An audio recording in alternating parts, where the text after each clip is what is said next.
Welcome to the latest episode of the Catalyst Health, Wellness, and Performance Coaching Podcast. I'm your host, Dr. Bradford Cooper of the Catalyst Coaching Institute, and if this is your first time here, welcome. Today's guest will likely be a name you know well, Olympian Ryan Hall. Ryan holds the American record for the fastest marathon and half marathon. He has recently been highlighted for going from a rail-thin 5'10", 137-pound runner to weightlifting in his retirement, to the extent that he's garnered the attention of magazines like Men's Health. Ryan is also a man of faith, something that drives every decision he makes, from adopting 4 girls to the way in which he trains. I've been a big fan of Ryan's for a long time, and it was a joy having the chance to sit down and chat with him. If you're a coach and you're listening to this the week of the release, you might still be able to join us for the virtual coaching retreat and symposium taking place September 19th and 20th. You'll garner some low-cost continuing education credits that can be applied either to your 2020 or 2021 requirements. You'll fill your coaching toolbox, and maybe most importantly, you'll relight that passion that originally brought you to the incredible profession of coaching. All the details are available under the retreat tab at catalystcoachinginstitute.com. And as always, any topic coaching related, feel free to reach out to us, results@catalystcoachinginstitute.com. Now let's join the journey with Olympian Ryan Hall on the latest episode of the Catalyst Health, Wellness, and Performance Coaching Podcast. All right, so Ryan Hall, welcome to the podcast. Yeah, thanks for having me on. I really appreciate it. I've got both of your books right here in front of me. The title of your second book, The Run the Mile You're In. I love that statement. A lot of the guests we've had recently have been this idea of mindfulness and focusing on where you are right now. That phrase, I'd love to know, is there some story how you landed on that title? Because my friend, just the title, the book's excellent, but just the title, if you can remember that, run the mile you're in, whatever you're doing, that's huge. Can you kind of give us the backstory on the title? Yeah, definitely. I mean, so it goes way back to when I was training in Mammoth Lakes, California.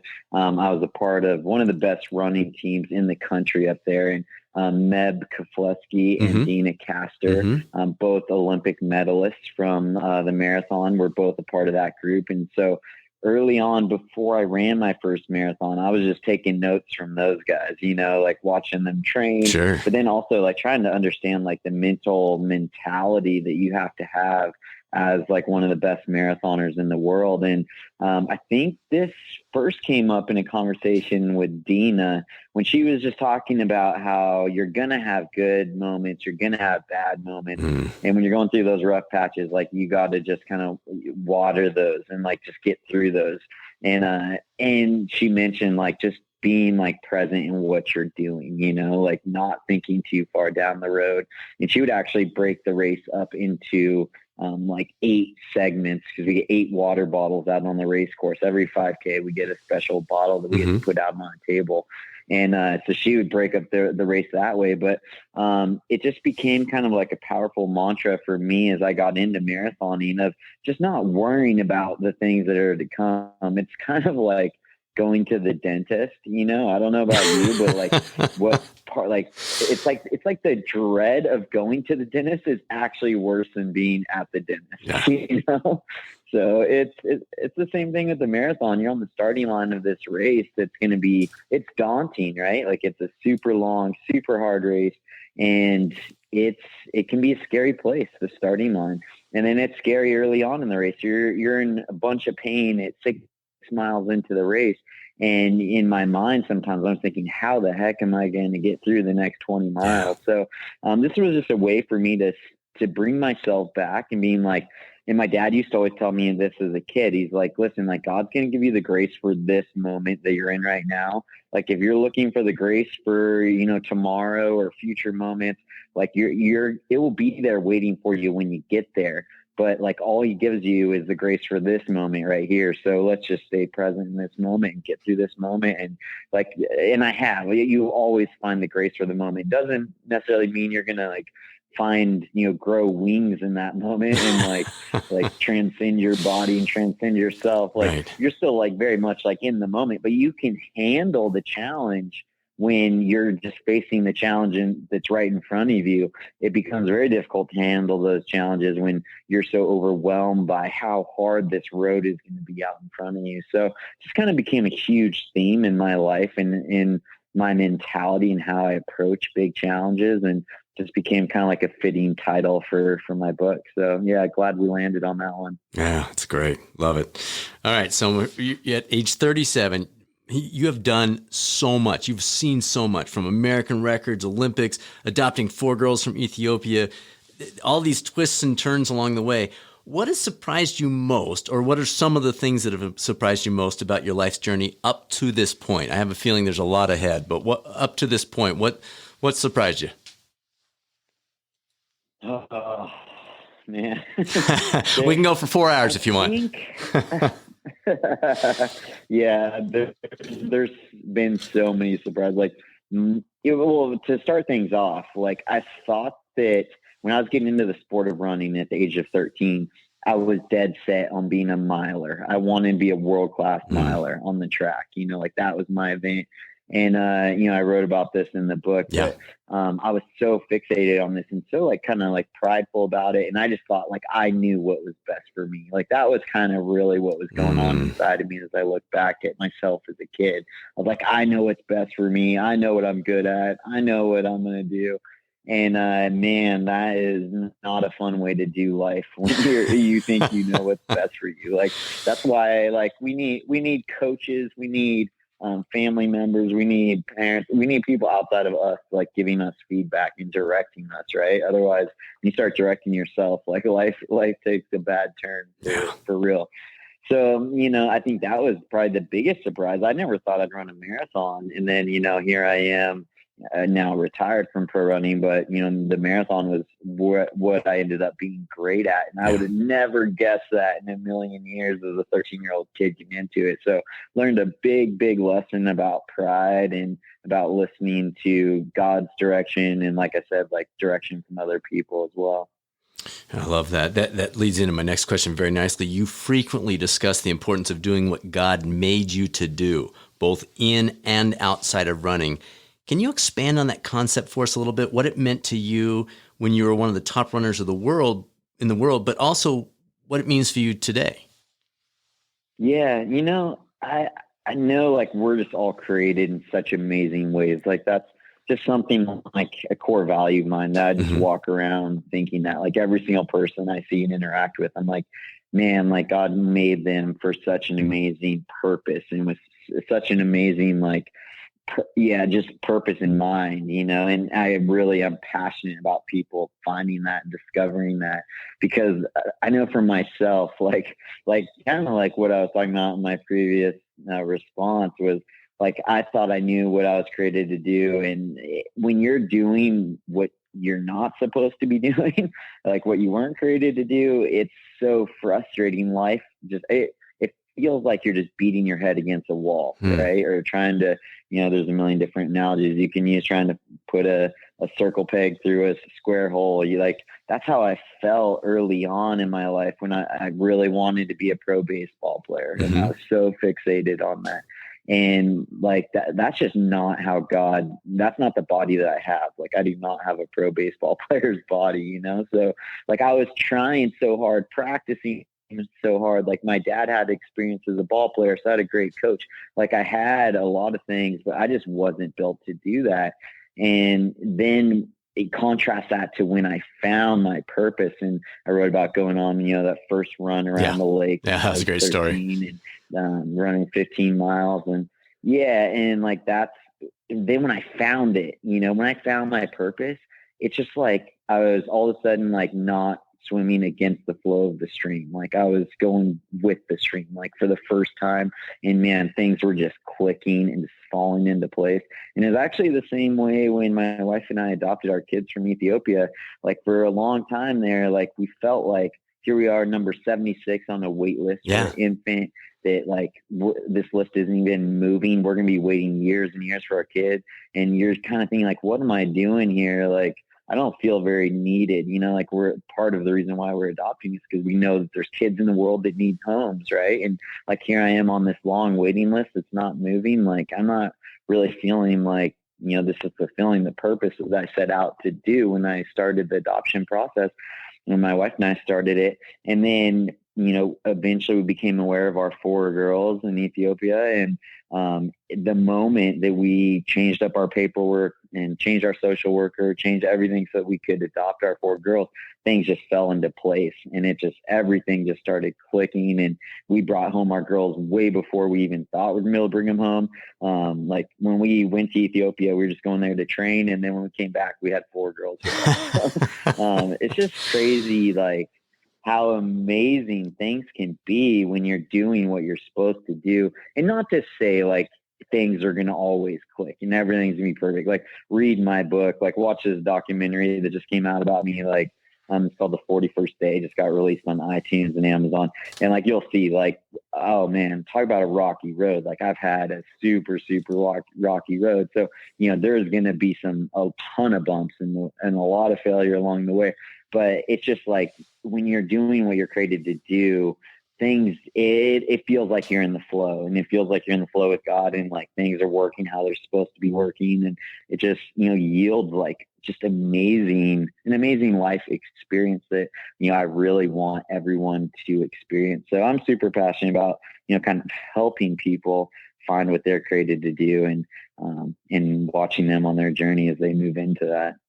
I love that. Let's stay on that for a second, because I like the way you said that doesn't mean it's not rocky. That doesn't mean you don't hit tough times. You don't go through the ringer on some of these things. Can you talk us through a little bit more of that differential between, okay, this is a wall that may indicate God wants you someplace else, and it's just a hiccup or a speed bump. Any thoughts from your experience about the difference between those two that might feel the same today, but in the end are very different? Totally. Yeah, that's such a good question. I remember listening to a podcast on this about like, when do you know, like, hey, this is the end of the road, you need to start something else? And when is it something you got to push through? And knowing the difference between those is very difficult. I mean, I retired from professional running like 100 times before I actually retired, right? Like I went through so many of these discouraging moments where I thought, like in my mind, like it's the end of the road. So something that was super, super helpful for me that I learned from my pastor, Eric Johnson, at Bethel Church in Redding, California, was something that he said, like, don't ever make a decision, a big life decision, in the midst of disappointment. Ooh. That was so helpful for me, because I made so many. It's so tempting, right? It's like you have a bad race, you have a bad workout, the adoption's not going through, like this stuff's not clicking. It's so easy in those moments to just be like, well, that's it, like I'm out, and that is the worst time to make a decision, right? So that was super helpful for me in like learning when it was the end of the road, when it was time for me to retire. Like I look back at the last 4 years and I was like, okay, like how are things trending? How's my body trending? And I made that decision based off of 4 years of feedback. And I think that's probably the most helpful information I could give listeners is like, do not react to disappointment. Like react to the peace of God, to like the leading of God, to positive things, to other people's people that you trust in your life, like influencers in your life, whether it be your parents or coach or, like people who are wise sages in your life. Like react to that kind of feedback. Do not react to disappointment. Like disappointment is just, and we all go through it. And I always make terrible decisions when I'm really disappointed. Like do not even think about making a decision when you're in that state.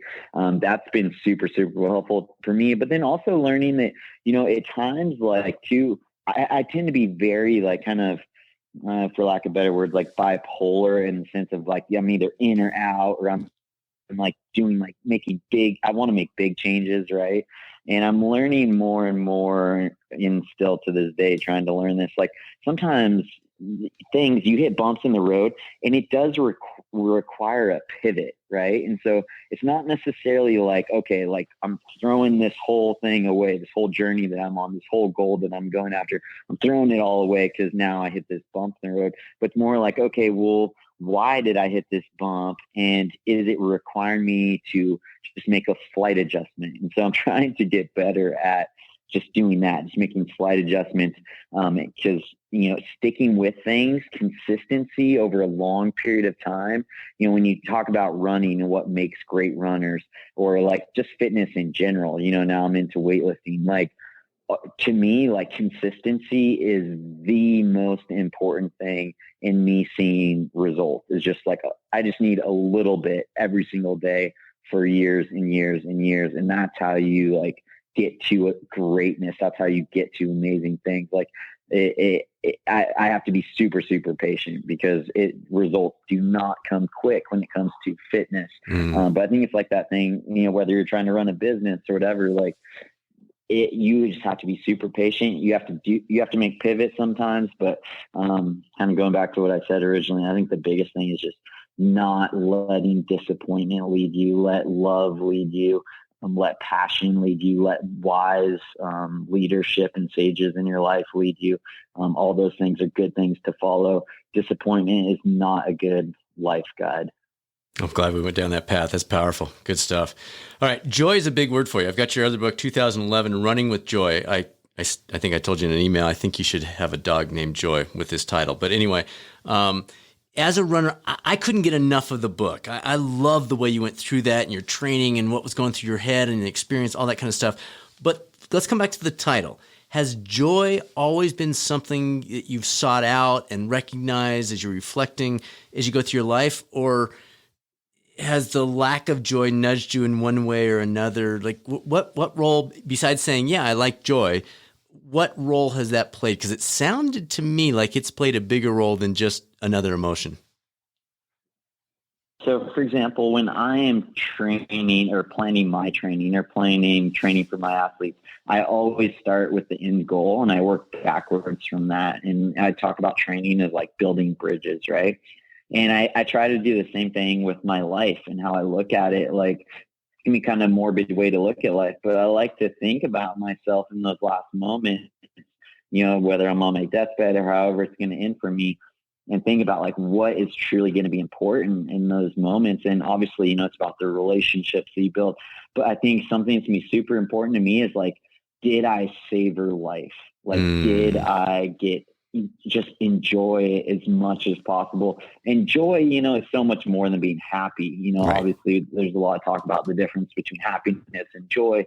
And joy is kind of what I'm after. Like, I really want to close my eyes for the last time, knowing that, man, like I savored life as much as I could, in the good moments and the bad moments, like in every moment, like I was there savoring it. Like you savor like a really good cup of coffee that you get from an expensive coffee place, where it's like every sip you're just like, oh, this is so good, and you're trying to like actually taste it and actually feel the sensation of the coffee in your mouth. Like, when I think about like how I want to experience life, like that's what I think about. I'm like, I want that in every moment. And, that is a very lofty goal to have, and one that I'm still working on, and I'll never stop working on it. It's a cultivation process. It's not like I found joy and now I have it all the time. I wake up in the morning super joyful, and every moment I'm super joyful. Like, I am not like that. Definitely not.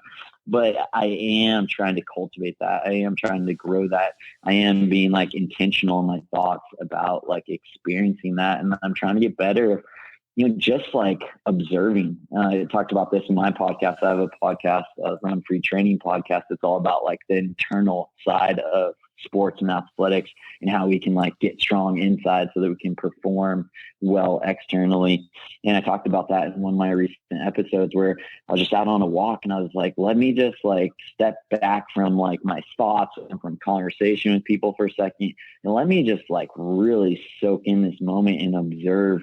Like, I love how Jesus talks about that. He's like, observe the lily, like it doesn't toil or spin, and yet it's clothed in like more grandiose clothes than Solomon, and like, I love how like Jesus was very observant, and that's like you're saying, it's a big theme kind of in today's culture, I think, because, we're so drawn to our phones and devices. And I know I am, like, that's a huge, challenge that I face in my day-to-day living, but just trying to observe, trying to be more present, running the mile I'm in, trying to be present in my moments throughout the day is something that I'm working on trying to cultivate. And I think when we do that, that's when we find the joy, like I think joy is kind of similar to grace. I talked about like how God always gives you the grace for the moment that you're in and the challenge that you're facing right now.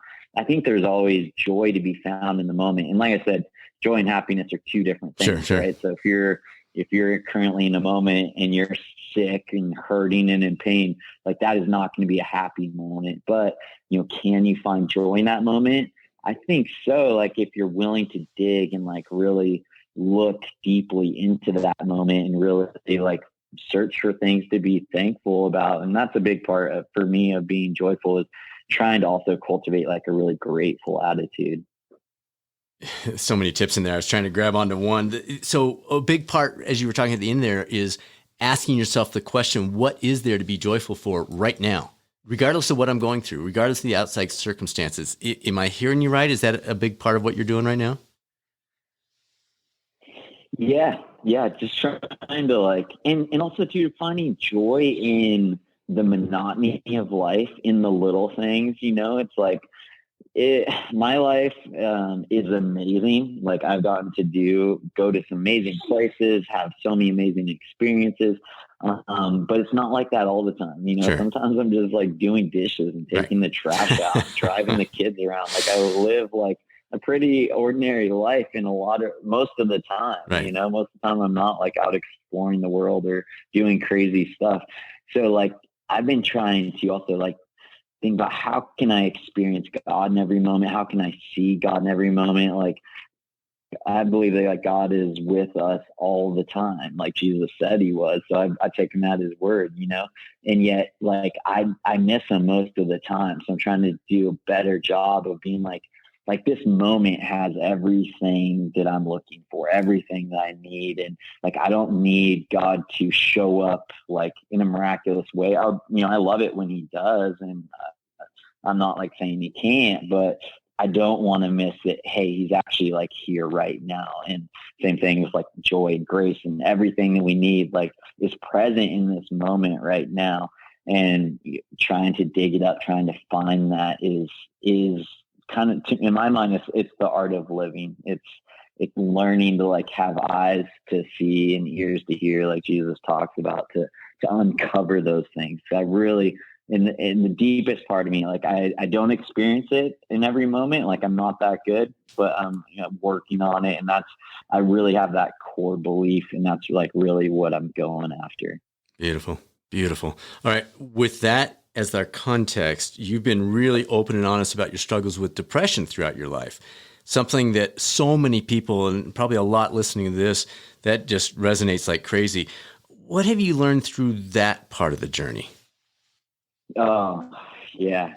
I mean, to me, like when I look at like the episodes that I dealt with depression in my life, that was all rooted in my performance mentality. Every single time I kind of fell into depression, it's because I had adopted this like performance mentality that I had to perform in school, or I had to perform on the track or on the road.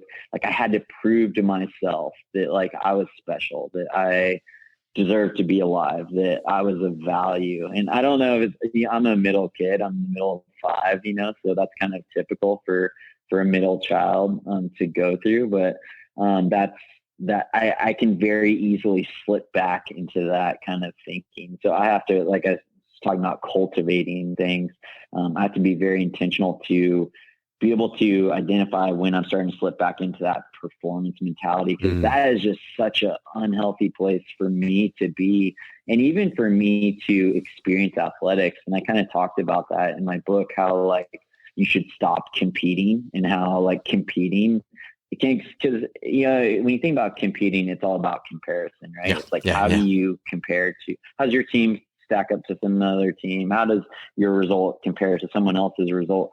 And that is such an empty place to live in. And from my own experience. Like I've lived there many, many times. And every time I go back to that spot, I mean, it's easy for me to do that to this day with the hobby of weightlifting. Just get on Instagram for 1 second. You see people throwing up big old weight and you're just like, oh man, I suck at this. It's really easy to just kind of fall back into that. But it's like, it's so shallow when it's like that. It doesn't matter how good you are. Like even the best guys in the world fall into depression, when they have that performance mentality, because it's never enough. And, that's a very trendy thing to say. Everyone's heard that a million times, but it's really true. It's like having a performance mentality will never make you feel good. It'll never make you feel full. And it will ultimately lead you to depression, or at least it did for me. So I had to have that shift where what I was doing was no longer about how did I compare to someone else. It was about personal excellence and me getting out of me what God had put inside me in terms of my talent and stewarding my talent well. And one of my favorite passages to share in this is the book of John. At the end of the book of John, Jesus is talking to, I believe it's Peter, and he tells them, how he's going to die. And Peter says to Jesus, well, what about him? Pointing to John. He's like, how is he going to die, basically? And Jesus' response is if I want him to stay to the end, what is that to you? You follow me. And to me, that was such a beautiful passage on comparison and how easy it is to get distracted of what God has for someone else, and how really he just wants us so laser focused on him that we're not even, we're cheering on people around us. We're excited when people do well. Our peers succeed. We're excited for them because that's what God has for them. But then we're laser focused on Jesus and trying to stay close to him and experience what he has for us. And that's a very satisfying place to be. That's a very satisfying way to experience athletics. So, that's something that I kind of hope I can help pass down to future generations is guys, do not go through this performance mentality. It's going to lead to depression. It's going to just lead to a not very fun experience of athletics, and it doesn't have to be that way. That's excellent. And that actually, you have not seen the questions I jotted down. It ties right into the next question about the story you share about Meb's efforts in the 2014 Boston Marathon. How of all the you've had so many incredible races. One of the ones you highlighted was a day that wasn't your day, but you found a way to still make a difference. I was actually racing Boston that day. It wasn't a good day for me either, but the emotion of the crowd, what was happening that year, coming off the year before, that was just unreal. Can you relive that day for people that have not heard the story of not how you helped, not how Meb won because of you, but the role that you played and your mindset and what was happening? And I think it ties in nicely to what you just said about appreciating what other people are able to do. The story goes back to 2013. Both Meb and I were at Boston, and that was the year of the bombing. And I had actually was on an airplane heading back home when the bombing happened. I had been in Boston doing event stuff, and Meb was supposed to run that year. I think I was supposed to run too, but I got hurt and had to pull out. And then Meb also got hurt and had to pull out. And so we were both texting each other after the bombing, and we're like, man, next year, we're going to bring it. We gotta show them acts of terror. They inspire us. It does not going to knock us down. We're not going to stay down. It's an opportunity to show how we're going to respond to such acts. And so Meb and I we're texting each other after that race, and we're like, man, we're going to bring it in 2014. And we grew up. He was a big motivator for me and was always kind of an older brother to me. And we were neighbors for a while in Mammoth. So we were always close, we weren't training in the same area or anything, but we were always, when we race each other, we're rooting for each other. We're That's so cool. Helping each other out however we can. And so, fast forward to the race, I thought I was in really good shape. I'd been in Ethiopia training really hard at 9,000 feet. And I thought, this could be my day that I win Boston. I'd been third and fourth there before. And so I was like, who knows what's going to happen? I'd run 2:04 there. So I was hoping this would be my day, but it was clear early on in that race that Meb was feeling really good. I could always tell when he's feeling good because he'd go to the front and he'd be pushing. And I wasn't feeling good. When he would push, I was like, oh, I feel like I'm on my line, that magical line where if you cross it over, you're going to you're going to start tanking and start going backwards. And so I couldn't go with Meb's move when he moved early on at around 10K into the race, which is super, super early for a marathoner to make a move on the rest of the group. And so, Meb made that move and no one responded except for one other American guy. So it was Meb and another American guy, and they were just probably 30 seconds in front of us. And so it was me and that chase pack, some other American guys, and then a whole bunch of Kenyans, Ethiopians, like all the big players were in that second group. And, I was leading that second group and I was keeping them kind of close to Meb because, I'm still thinking like, hey, maybe I'm start feeling better. Sure, anything can happen. Clicking, I catch back up and, yeah, right. Like you never want to concede a race, right? Like when you're in the race, you're always feeding yourself positive thoughts and trying to make it happen. But there became a point where I just had this thought in my mind. I was like, what am I doing here? Like, why am I keeping all these other guys close to Meb? Like it's much easier to follow than to lead in running. So, by me leading, I was making it easier for the rest of the world to stay close to Meb. And I was just thinking about like Tour de France, like how they race that, like it's all team strategy, right? And if you get a guy on your team, if he's in a break group, like you're not doing the work in the second group, keeping them close to your guy. Like you try and give him as much room as possible to, try and win the race. And so I just got out of the lead and the pace just dramatically slowed down in our chase group. And that gap just started to open more and more and more. And then other American guys were catching our chase group, and then they would do what I was doing and go to the front of our group and try and pick up the pace. And so I just go up to the front and be like, hey, like we got two American guys up here. Like we need an American. Like we need an American to win this race, right? Like no American had won that race since I think it was like 82, which was like the year I was born. Yeah. And in the wake of the bombing and stuff, like we needed an American to win. And so I was telling these other American guys that would catch up and want to push the pace. They're like, hey, we're not doing the work. Like if the rest of these Kenyans and Ethiopians and guys want to do the work to stay close to chase Meb down, then they can go for it. But we're not going to help them out here. Like we're like kind of running as a team. And I was grateful that the guys in that pack were like willing to listen to me because they didn't have to listen to me. Like we're not an official team, Exactly. They could have just done their thing. And if they wanted to optimize their performance, they should go to the front and push the pace if they're trying to run fast. But they were on board with what I was saying, and they would get out of the lead and the pace would slow down even more. And so, long story short, Meb's lead just kept growing, kept getting bigger and bigger. And then eventually, the guys kind of realized, hey, we're in trouble. We're giving Meb a huge lead here. Yeah. And like, we better start chasing them down. So, eventually they got to work and they started chasing Meb, and, Meb ended up holding them off, and, he had to run his heart out. So whenever I tell the story, I'm always like, I didn't make Meb win or let Meb win, or, Meb had to do all the running himself. He had to get himself in that kind of shape. Like he's the one who made the race happen. All I did was just do what I would want someone to do for me if I was in Meb's situation, and, make the other guys have to work for it. So I'll never forget though, coming up over mile 20 over Heartbreak Hill, and I was not having a good day at all. I think I went on to run like 2:18 or something. I don't even know what my time was, but by far my slowest marathon I think I ever ran, and my slowest Boston for sure. But I remember coming up over Heartbreak, and I have no idea what's going on. And so I just asked one of the spectators, you're going slow when you start talking to the spectators on the side of the course, but I asked one of the guys, I was like, hey, how was Meb doing when he came past here? And he was like, he was winning when he came past me.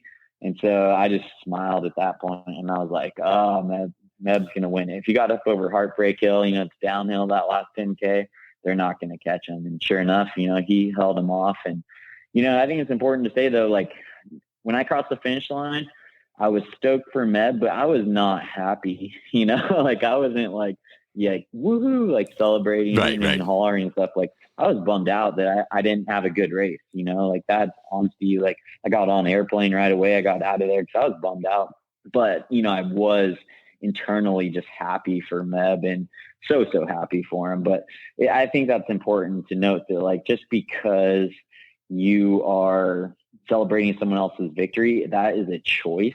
I don't think that's going to be a natural reaction. It's going to be one of those things that, again, you have to cultivate it, and you have to be like, I'm not going to let my emotions lead me here. I'm going to, I know that I want to be excited for Meb, and I am excited for Meb, but I'm feeling a lot more disappointment because I didn't have the race I wanted to have. But I'm going to choose to partner with this, being happy for Meb. And so I think that's really important that people realize, hey, like, it's not gonna, you might not feel like celebrating someone else's victory, but you can like make that choice to celebrate it. And as you partner with that choice, it will grow and grow and grow inside of you until, like now years later, like I'm super, super excited about what happened that day. I think I was a part of one of the most historic, memorable, important marathon victories in United States history. No doubt. Pretty cool just to get to play a part in that in some way, Very cool. Very cool. All right. Speaking of choices, we are unfortunately seeing more and more elite runners caught using performance enhancing drugs. Now, with both you and your wife, Sarah, living in that world for decades, what were the two of you seeing over the last 8-10 years? Yeah, it's crazy to me that this is happening, just because I never saw it, like I never had it offered to me. Like, I don't even know how I get it, to be honest with you. So you just don't see it at all. But then you see these results coming back and people getting busted. And as an athlete, I had to be very, very protective of my mindset. And I had to really, truly believe, because there are some people who just kind of believe that everyone's dirty, It's easy when you see guys break through and have big races, just be like, oh man, they must be on some stuff. And I never, ever partnered with that kind of thinking. Like, my mindset was always like, everyone is clean for sure, because I knew that, like, if I started believing that guys were cheating and doping, that they would have a mental edge over me on the starting line. And I was not willing to concede a mental edge on the starting line. Like, if you believe someone's on some magical stuff, they're going to have an advantage over you, like 100%. So, as an athlete, I had to have that perspective. But like I said, I just didn't see it, wasn't aware of it. We did train in Kenya and Ethiopia, and they certainly talked about it a lot in Kenya. And like, it seemed like it was like people talked about it a lot. And that in the United States, it doesn't get talked about amongst athletes very much, aside from like certain people, maybe making, saying other guys are guilty because they're running fast. But and also too, like, it was helpful for me as an athlete to know guys like Meb, for example, guys that I knew super well. And I'm like, these guys are not doing performance enhancing drugs, and they're running super well. They're winning Boston, they're winning New York. So, even I know there are other guys out there doing it. They can win these races clean, then I can win these races clean as well. But, it's certainly sad and distracting to the sport for sure too. When guys do get busted, and you do feel like kind of cheated. But also though, like, that's the great thing about when you don't compare yourself to other people, is for me, like, my career, as I got into marathoning, as I learned that lesson, that like comparison and how bad that is, and it became about personal excellence. Then even like guys who are cheating, they might have beat me at the London Marathon. Like, there's people who finished in front of me, they got busted in that race, but still doesn't take away from like what I did that day, because my goal is personal excellence. It wasn't about what place I was, So having that goal of personal excellence is really helpful, and that, you don't even feel necessarily like people took anything from you, aside from, monetarily, where you are out like 10 grand, 20 grand because you're one spot down, So yeah, I don't know. I just try and focus on, now, like, what my athletes are doing and what we can control. And the only thing we can control is how fit we get our athletes, and trying to, get them to the starting line in best shape as possible. And like I said, it's helpful for us just to know that certain athletes are clean, and they're showing that it can be done, that you can be competitive. I don't think it's like the Tour de France days when Lance was there, when if you're going to be competitive, like, you better be on some stuff. It's not like that in our sport. So that's super helpful to, you don't have to adopt the mindset of everybody is on it, everyone's doing it, and if I'm being competitive, I have to do it. Right. Okay. Yeah, I appreciate that. I think that's helpful for those of us that might have that mindset of, oh, great, we're right back into cycling with running. That's good to hear. All right, so let's shift directions just a little bit. For folks like yourself, world-class athletes, retirement's a tough deal. I mean, it's a hard thing. It's been 4 years now since you retired. Can you walk us through some of the struggles as well as some of the things maybe you've learned about yourself through that transition? Yeah, definitely. I mean, in general, it's gone much, much smoother than I always thought it would go. I was always really worried about the day I was going to retire just because running was my craft, Sure. it was my passion. It's what Identity. I woke up excited to do.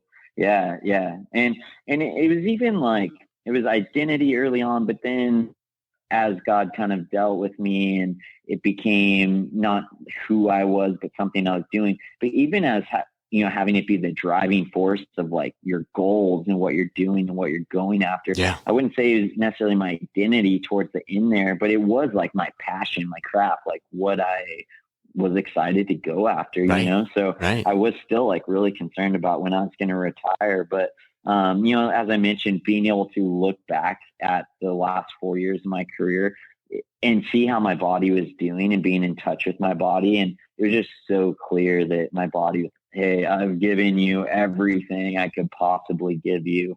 Like there's nothing left to give. That really helped me to kind of move on knowing that, all right, like it's time to start giving back to my body and I'm making the right decision here. Like I kind of explored every possibility I could think to explore in terms of tweaking my nutrition, my training, just exploring everything I could think to explore to try and turn the ship around and try and get my body responding well to training, trying to get back to the level of performance that I'd once been at. And my body just wasn't having any of it. With that said, something I would probably do differently if I could go back and do it all again is not to go from, and again, this kind of goes back to my personality of being like all in or all out. I went from like all in on this thing to like retired, like some athletes, like how they retire, like they just kind of keep going and slowly getting slower and slower. And that doesn't look appealing to me. Like Sure. I want to remember running like in a good light and like how it felt when I was running really well. But at the same time, like I think it might have been better for me to step back and take an extended break from running. So maybe take like 6 months off without any running and kind of like create that space of like allowing my body to heal and rejuvenate and then maybe go back to it and see if things are different. That's really kind of the only thing in hindsight I can look back at and be like, I kind of wish I would have done that a little bit differently. But I think some of the things that were helpful for me in the transition, I wrote about like having a clear like marking of the end of the season, doing the 7 marathons, 7 days, 7 continents. And that was a real nice kind of like bookend closure feeling to my season of running. That was super healthy, super helpful for me. Another thing that was really helpful for me was just realizing like, what is it about running that draws me in so much? What do I love about it? Why have I been so into this craft that I have? And as I looked at that, the answer was like, I love physical challenge. Like that's just who I am. Like I just love pushing myself. And so I gotta have a way to do that in my life if I'm going to be a happy person. And I think that's okay. Like that's like a very real kind of like physical need that I have. That's how God made me. That's what I like to do. And we all have things like that. They kind of just make us tick, we wake up excited to do it. I love to see improvement and change. I love that running, like I wouldn't be able to run 1 mile at goal marathon pace 6 months before the race. And then, after 6 months of dedicated training, I can do 26 miles in a row at that pace. Like I love seeing my body adapt and grow. And we have such amazing bodies that are able to do such amazing things when we give the proper training, nutrition, and rest. And so like, how can I keep those things in my life, even though I'm no longer running? And so for me, like I went straight into weightlifting. which is kind of funny because I used to hate to lift when I was running. I did lift, but begrudgingly. Like I was just trying to get through the weight room, get my stuff done as quick as I can. I saw it as like a means to an end to run faster. And so it was kind of funny that became my hobby, especially, at 5'10" and 137 pounds. That's not like the making of a weightlifter, and having marathon genetics is not ideal for getting into powerlifting and bodybuilding. But that was part of the fun thing for me, is like, well, let's see, like, I've done what I was made to do, I believe. And now I want to try something that I'm not good at all, but that I can see growth in, and is a healthy outlet for me to challenge myself and challenge my body.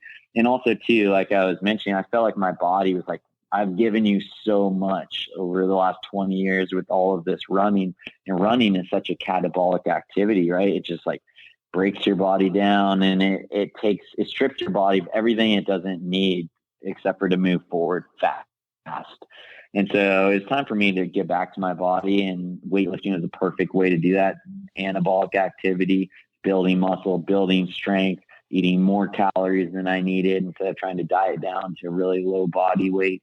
And so I noticed like my energy levels came back. I started feeling much better, being much more energetic throughout the day. I was a better dad, better husband. Like I was just a better person as I began giving back to my body. And I still like take really good care of my body. Still, go to bed at 9 p.m. and get lots of sleep and still eat really well. I'm eating a lot because I'm trying to get as big and strong as I can. It's been a really fun kind of experiment, and just fun for me to see my body adapt and change and grow, and fun to have like new, like kind of personal goals I'm going after. And it's just a hobby. I have a little home gym in my garage at home, and I give myself 60 to 90 minutes and go crazy in there for that amount of time. And then the rest of the day, I'm working on other stuff and spending time with my family and supporting them the best I can. So, it's no longer like my craft like running was, where it's, all right, let's see how good at this I can get.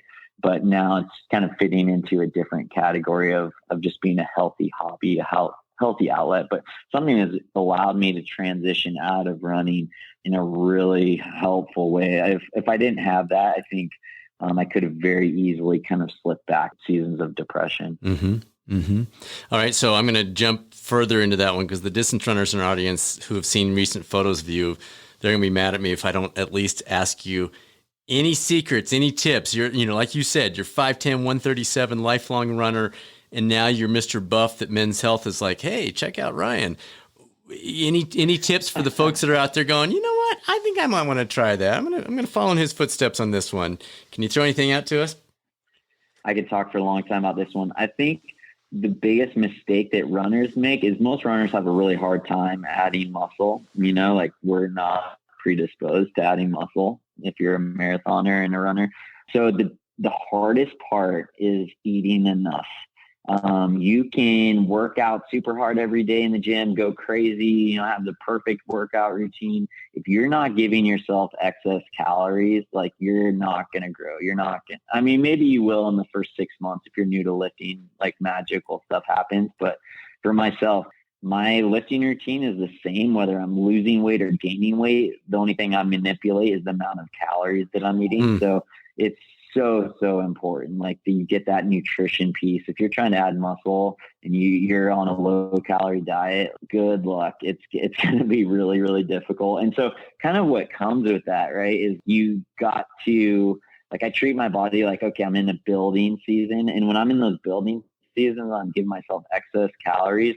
I'm looking a little bit soft. I'm putting on a little bit of body fat, and I don't ever let myself get like way, way fat, but I have to be okay with like getting soft, like that is part of the process of like getting big. And then eventually, I'll do little mini cuts for 2 months or 10 weeks or whatever, and lean out and remind myself that, I can lean out, and I take some pictures to see and then I go back to building, So I think that's the biggest, that's like the cost, right? And so it's like, it's easy to see, a couple pictures on Instagram and be like, oh, whoa, that's so crazy. But you don't realize like the cost of like eating that much food is difficult. And there's even like some sometimes I think about, I'm like, I don't know how I feel about like eating all this excess food. Like it feels like kind of wasteful. And like I said, it's a hobby, right? And it's something that I'm into now and it's fun for me now. And so I look at it as kind of the cost of having a hobby, and it's a lot cheaper than golfing, you know, but, the nutrition piece, it's hugely important when it comes to running, but it's even, you know, building muscle and also too, like it's very difficult to do both at the same time. Sure. You know, I've run 5 times this year.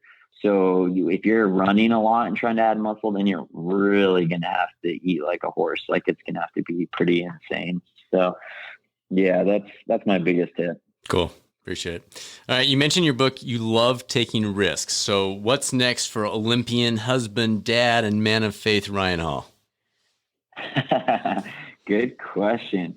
I don't know that, you know, like right now I'm just pretty invested in Sarah's running and trying to see how fast she can get. Like it's been amazing to me having experienced my own trajectory with running and how downhill I was going, you know, from 2012 till 2016. You know, here she is 37 and she just keeps getting faster and faster. She's killing it. You know, she ran 2:22 last fall. Yeah. Just PR'd for half marathon. So exciting. Friday. So, it's been super fun for me to just kind of live vicariously through her and try and see how good at this she can get, you know, like, you know, I'm very much focused on her. You know, in terms of, we have a lot of things we want to do in life, you know, like we actually have a home in Ethiopia and we want to do more kind of development work over there. So, you know, we're definitely adventurers and we have a big heart to just love people and to help people however we can do that. So, you know, right now we're trying to love and help people in the running space. I just started Run Free training. So that's like a holistic approach to personal online coaching for runners of every level. And the whole idea behind that is kind of like what I'm talking about with distance or with weightlifting, right? It's like you can be doing the perfect training, but if you're not addressing the nutrition piece, it doesn't matter. Like it's not going to work if your nutrition is just off, right? So that's the idea behind Run Free training. Like we address nutrition, we address weight, we address sleep. Like we hit on all those things that you got to be like run. I've always said this: running is, it's not, if you're trying to see how good you can get and you really, or you just want to, you know, get good at running, it's got to be a lifestyle. You can do it at a hobby level. It's just your results are going to be compromised. You really have to kind of have the complete package, the whole lifestyle. So that's what Run Free is all about. So, you know, we have that going and we're trying to help people on their journey there. So, you know, we're very much, we love people. We love God. We love helping people. And, you know, right now we're doing that in the running space and we'll continue to do that, I'm sure. But I'm also sure, like, you know, our path is going to lead us international at some point. And we're going to keep doing some exciting stuff. You know, we have our foundation, the Hall Steps Foundation. We've already been involved in development work all over the world, and we want to kind of continue on with that. So I think our stories will take a unique twist when if Sarah ever starts slowing down. And, yeah, I'm excited to see where it's going to go. That's exciting. It's exciting. My friend, this has been so much fun. I've got one last one for you. Just any final words of wisdom you'd like to share with our audience regarding living out the life we were intended to live. So wide open, take it any direction you want. Again, this is a lot of fun. Just give you some words my dad gave me. And, you know, this is like really simple stuff, but it's super helpful for me on my journey. He'd always remind me of this. He'd say, happy feet make light feet. And I thought about that so much throughout my career. It's like, if you're having a good time, you're going to be consistent because you're having fun, right? And if you're consistent, you're going to get big results. Consistency, like I said, is the key. But the way to be consistent is to enjoy what you're doing, to have fun in the process. So I would remind myself of that on the starting line of the Olympic Games. I'd always tell myself what my dad would tell me, you know, this is supposed to be fun. That's why we're doing this, you know? So whether it's running or life, you know, going back to joy, finding the joy, like trying to remember and bring ourselves back to, like, let's not forget to smile, to laugh, to have a good time together. And, you know, it's fun to go after big performances and goals and stuff like that. But at the end of the day, like, let's make sure that we remember, like, we get to do this. Like, we get to experience life And it's a privilege and an honor to even just take our next breath. So we can always find so much to be grateful for and to be happy about. Like I said, maybe not always happy, but we can always find something to be joyful about. So let's end with that. Ryan, a lot of wisdom. Really appreciate it. This is a lot of fun. What's the best way for folks to keep up with you? Do you have a Twitter? Or you want them to look at your website? What's the best way to kind of keep track of what Ryan Hall is up to? Yeah, definitely. You can find me on Twitter and Instagram, Ryan Hall 3. I have a Facebook fan page, Ryan Hall there.